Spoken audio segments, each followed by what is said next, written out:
नमस्कार मित्रांनो, स्वागत आहे तुमचं आताच्या ब्रेकिंग न्यूजमध्ये। मित्रांनो, खाणकामावरती टॅक्स आणि रॉयल्टी लावण्याच्या राज्यांच्या क्षमतेसंदर्भामध्ये सर्वोच्च न्यायालयाने दिलेल्या निर्णयानंतर बुधवारी टाटा स्टील लिमिटेड AMOI आणि steel authority of India limited यांचे शेअर्स घसरल्याचं दिसून आलं।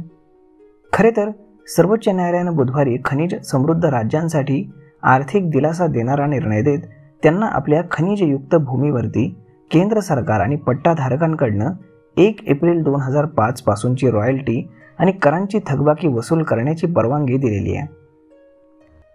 या वृत्तानंतर टाटा स्टीलचा शेअर बुधवारी 5% अधिक घसरला आहे।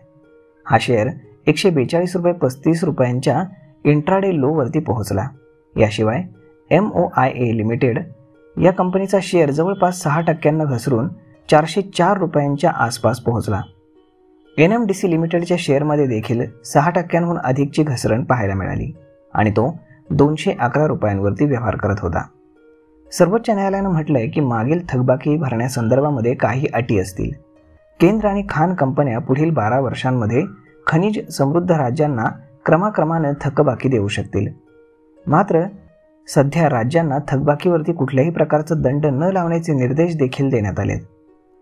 केंद्राने खनिज संपन्न राज्यांना 1989 पासून खनिज आणि खनिजयुक्त भूमीवरती लावण्यात आलेली रॉयल्टी त्यांना परत करण्याच्या मागणीला विरोध केला होता आणि म्हटलं होतं की नागरिकांवरती याचा परिणाम होईल।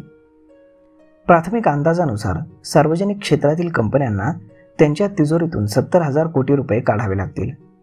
CJI चंद्रचूड म्हणाले की या निर्णयावरती खंडपीठाचे 8 न्यायाधीश स्वाक्षरी करतील, ज्यांनी बहुमतानं 25 जुलैचा निकाल दिला होता, ज्यात राज्यांना खनिज समृद्ध जमिनीवरती कर लावण्याचे अधिकार देण्यात आले होते।